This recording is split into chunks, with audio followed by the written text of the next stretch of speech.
Nityanandam, with the grace and blessings of my Guru, His Holiness Paramahamsa Sri Nityananda Swamiji, I am back to share deeper insights and sacred spiritual truths in the field of conscious conception. In my previous video, I spoke about how the quality of a human civilization depends to a great extent on the parental ecology. We spoke about how our core belief system and our thought currents either make us or break us. Today, I'm here to share a very beautiful scientific study, research study by Dr. Greg Braden. Greg Braden studied the impact of human emotions on DNA. In this very sweet study, I would say, he studied how the DNA responded to our emotions. When a person was subjected to a very stressful situation, where he was going through anger, worry, he was fearful, the DNA actually constricted and it became smaller. Whereas when the same person was in a space of joy and gratitude, his DNA elongated and it became longer. On the basis of this study, it was also concluded that you can add more years to your life span just by living your life in the space of joy and gratitude. Living your life in a space of joy and gratitude, you could actually live 10 years longer with the same kind of life circumstances as compared to people who are constantly worrying and cribbing about their life circumstances. Today, I would like to talk about the external factors which contribute to the internal ecology. Needless to say, our thoughts and our emotions basically is our internal miri or our internal ecology. The ahara or the food that we consume and our thoughts and emotions are very closely connected. In the Chandogya Upanishad, it is said, Ahara Shuddhau Sattva Shuddhihi, Sattva Shuddhau Dhruva Smritihi, Dhruva Smriti Lambhe, Sarva Grantinam Vipramokshaha.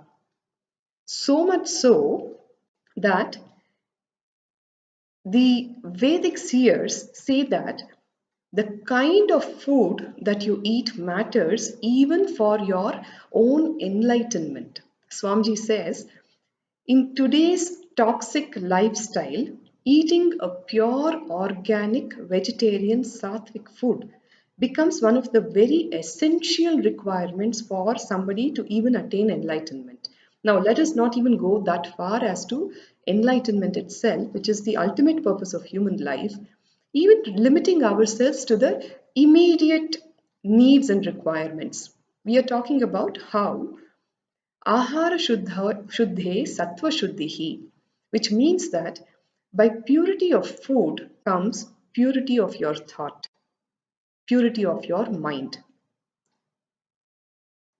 So, the food and your mind, the health of your mind are very closely connected. We would have all seen it. Depending on the kind of food that we have consumed through the day, our mood swings and our emotions keep varying. As per Ayurveda, food is of three types. You have sattvic food, rajasic food, and tamasic food. Sattvic food is something which actually is the most healthiest kind of food that you can consume. And when you eat this kind of food, you would never feel heavy inside you.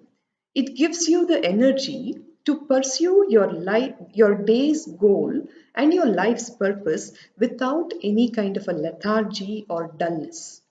Rajasic food, on the other hand, contributes to a lot of restlessness, agitation. It is more like, tasty on the tongue, but definitely not the right kind of food to run your day, where you feel very heavy, the spicy, oily kind of stuff comes to the Rajasic food category.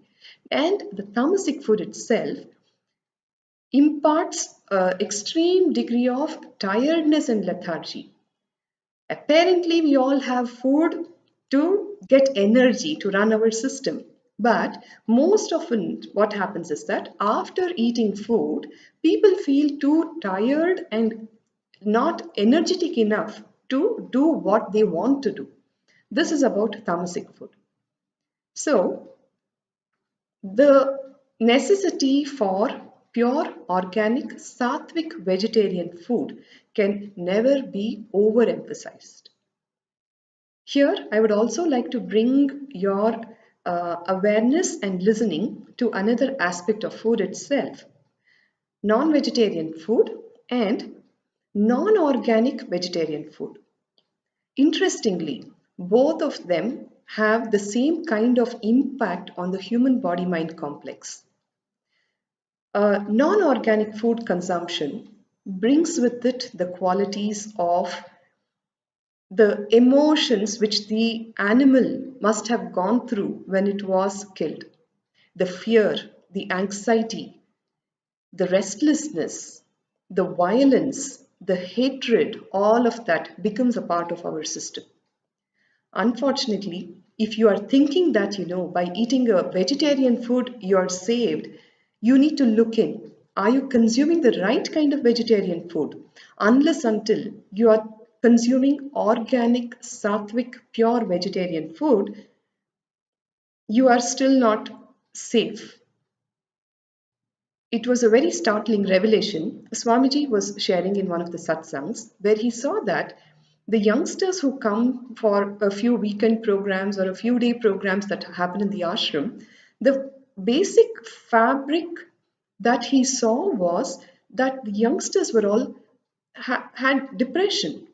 When he was trying to analyze uh, consciously as to what exactly is causing this, he hit upon this startling revelation which said that the chemicals, the non organic pesticides, fertilizers, herbicides that go into growing the vegetarian crops itself, they kind of settle in the subtle brain layers, which kind of tunes these children to receive life negative signals of withdrawal, not being excited about life, and depression. Now, that is something really, really alarming. I would like to share more understandings about the importance of the kind of food that we eat in my forthcoming video. I thank you all for tuning in. Nityananda.